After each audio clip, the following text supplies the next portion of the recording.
السلام علیکم ناظرین کرام، نئی ویڈیو میں آپ کو خوش آمدید کہتے ہیں۔ آج پشاور ہائی کورٹ کی جانب سے بڑا اہم فیصلہ سامنے آیا ہے۔ پاکستان تحریک انصاف کی طرف سے کچھ درخواستیں تھیں جن پر یہ اتنا تگڑا فیصلہ آیا ہے جو پہلے کبھی نہیں آیا۔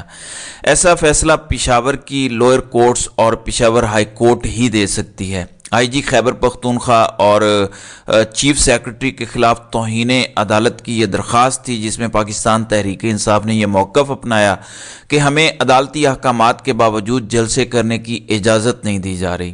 اس پر پشاور ہائی کورٹ نے جو ایکشن لیا ہے اس پر میں اس ویڈیو میں بات کروں گا، جبکہ پاکستان تحریک انصاف کے خیبر پختونخوا میں کوئی جلسے روک نہیں سکتا۔ اسی طرح دوسری جانب عمران خان کی سائفر مقدمے میں جیل ٹرائل پر آج سماعت ہوئی، اس کے بڑے اہم پوائنٹس ہیں جن پر بات کروں گا۔ ناظرین اکرام، چودھری پرویز الہی کو بڑا ریلیف ملا ہے۔ چودھری پرویز الہی کو اڈیالہ جیل میں بی کلاس دی گئی ہے۔ لاہور ہائی کورٹ کے راولپنڈی بینچ میں یہ اہم سماعت ہوئی۔ پہلے پرویز الہی کی جانب سے لاہور ہائی کورٹ میں درخواستیں دائر ہوئیں۔ لاہور ہائی کورٹ میں آج تک صرف اعجاز چودھری اور عمر سرفراز چیمہ جو سابق گورنر ہیں انہیں بیٹر کلاس دی گئی، لیکن اب یہ پتہ نہیں ہے کہ جو فیصلہ ہوا اس پر ملی ہے یا نہیں ملی۔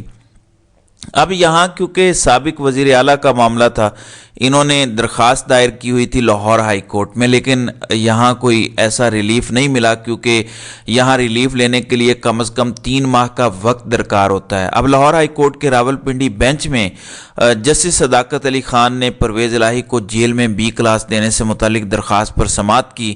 سیکرٹری داخلہ پنجاب اور سپرنٹینڈنٹ اڈیالہ جیل نے عدالت میں رپورٹ جمع کروائی۔ وکیل سردار عبدالرزاق نے عدالت کو دوران سماعت بتایا کہ پرویز الہی جیل میں بی کلاس کی سہولتیں انہیں فراہم کی گئی ہیں۔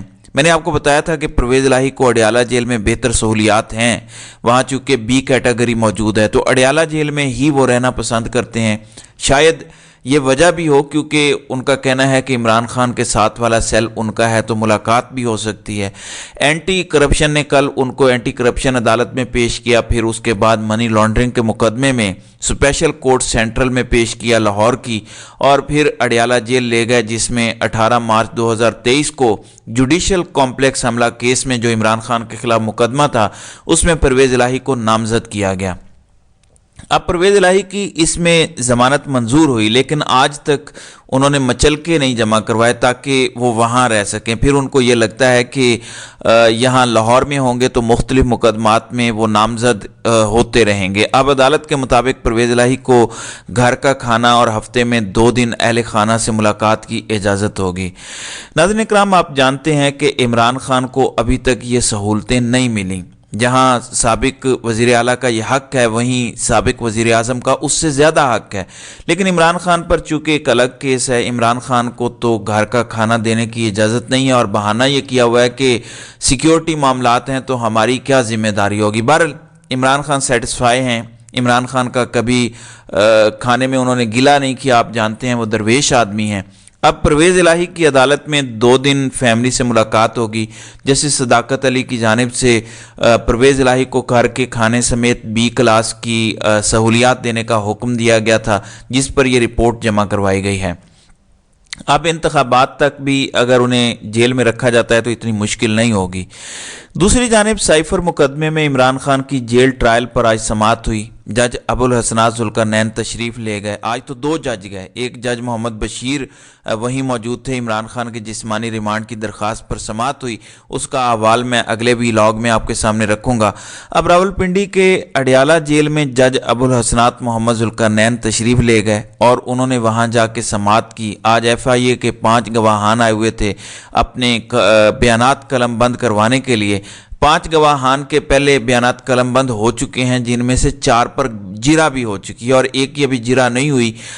کل سلمان اکرم راجہ نے اسلام آباد ہائی کورٹ کو بتایا تھا کہ آپ کے فیصلے کی بابت میں نے جا کے جج ابوالحسنات ذوالقرنین کو بتایا، لیکن انہوں نے اس کے باوجود کارروائی جاری رکھی 3:30 بجے تک۔ اب چونکہ ریٹن آرڈر آ گیا ہے، وہ ریٹن آرڈر بھی میں آپ کو بتا دیتا ہوں جو عدالت نے کل کا ریٹن آرڈر جاری کیا ہے۔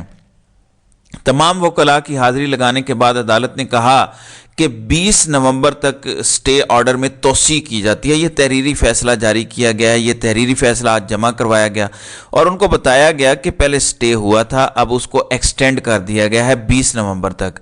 دوسری جانب ایف آئی اے کے وکلاء نے بتایا کہ چیف جسٹس عامر فاروق کا فیصلہ آیا ہے، وہ آپ کو فرما رہے ہیں کہ 4 ہفتوں میں ٹرائل کمپلیٹ کریں۔ اس پر پاکستان تحریک انصاف کے وکلاء نے کہا کہ وہ سنگل بینچ ہیں، چیف جسٹس وہ صرف انتظامی معاملات کی حد تک ہیں، جوڈیشل آرڈر سیم ہے، وہ سنگل بینچ ہے اور ہم آپ کے سامنے ڈویژنل بینچ کی ججمنٹ رکھ رہے ہیں۔ کل بھی اٹارنی جنرل آف پاکستان نے چیف جسٹس کے فیصلوں کا سہارا لیا تھا، آج بھی ایف آئی اے کی جانب سے سہارا لیا گیا اسپیشل کورٹ میں، لیکن چونکہ ڈویژن بینچ کا فیصلہ تھا، انہوں نے سٹے آرڈر جاری کیا، اس لیے عدالت نے سماعت بغیر کسی کارروائی کے 21 نومبر تک ملتوی کر دی۔ اب 20 نومبر کو اس پر فیصلہ آئے گا جیل ٹرائل کے حوالے سے اور فرد جرم کی کارروائی کے حوالے سے، پھر 22 نومبر کو سماعت ہوگی، پھر سپریم کورٹ اگر سٹے آرڈر جاری کرتا ہے فرد جرم کی کارروائی کی درخواست اور اپیلوں پر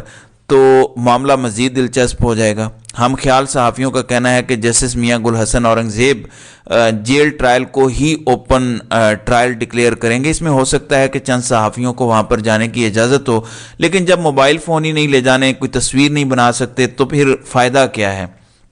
اور میں سمجھتا ہوں کہ جس لیول پر میاں گل حسن اورنگزیب چلے گئے ہیں ان کا اس طرح سے واپس آنا قانونی طور پر ممکن نہیں ہوگا، لیکن یہ پاکستان ہے، یہاں کچھ بھی ہو سکتا ہے۔ آپ جانتے ہی ہیں کہ رات کو 12 بجے بھی انصاف دینے کے لیے ہماری عدالتیں کھلی تھیں۔ اب پاکستان تحریک انصاف کو ورکرز کنونشن اور جلسوں کی اجازت نہ دیے جانے پر توہین عدالت کی درخواست پر جسٹس اعجاز انور اور جسٹس ایس ایم عتیق شاہ پر مشتمل پشاور ہائی کورٹ کے 2 رکنی بینچ نے سماعت کی۔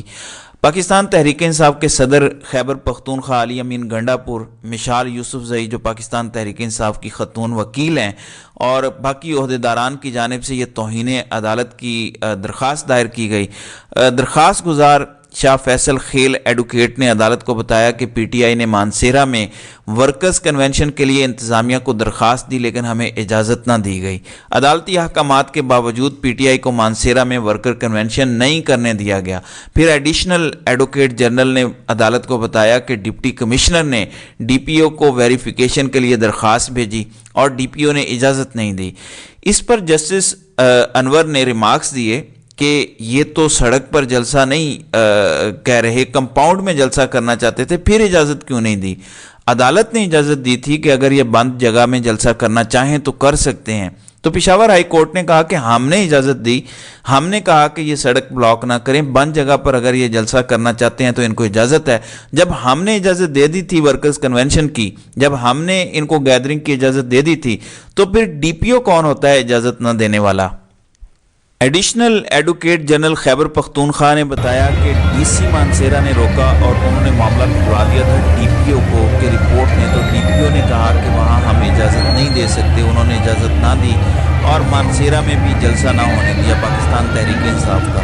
پھر پچھلے ہفتے آپ کو یاد ہوگا کہ پورا سٹیج ہی یہ اٹھا کے لے گئے تھے، تو عدالت نے کہا کہ یہ بتائیں کس قانون کے تحت آپ نے ان کو روکا اور کس قانون کے تحت ڈی پی او پشاور ہائی کورٹ کے فیصلے کی خلاف ورزی کر سکتا ہے۔ عدالت نے جب ان کو اجازت دی کہ اگر یہ بند جگہ پر کنونشن جلسہ کرنا چاہیں تو کر سکتے ہیں، تو عدالت میں درخواست گزار نے موقف اختیار کیا کہ 5 نومبر کو کنونشن تھا، 30 اکتوبر کو ڈپٹی کمشنر کو درخواست دی کہ اجازت دی جائے، انتظامیہ نے کنونشن کی اجازت نہیں دی اور رات کو سٹیج گرایا اور کرسیاں بھی لے کر چلے گئے۔ تو عدالت نے کہا کہ نہیں، ایسے معاملات نہیں چلیں گے، اور یہ بات پہلے بھی خیبر پختونخوا کی نگران حکومت کو پشاور ہائی کورٹ کہہ چکی ہے کہ انتخابات کی کمپین شروع ہو گئی ہے، آپ کا کام ہے غیر جانبدار ہو کے تمام سیاسی جماعتوں کو اجازت دینا۔ اور اس کا حوالہ بھی دیا کہ فضل الرحمان کا جمعیت علماء اسلام کا جو جلسہ تھا اس پر تو وہاں سکول بند کیے گئے، وہاں سیکیورٹی دی جاتی ہے، پروٹوکول دیا جاتا ہے، پرویز خٹک کا جلسہ ہوتا ہے وہاں پروٹوکول دیا جاتا ہے، لیکن ہمیں نہ تو جلسے کرنے کی اجازت دی جاتی ہے اور وہاں سے سٹیج اور کرسیاں اکھاڑ کر چلے جاتے ہیں اور گرفتاریاں ہوتی ہیں۔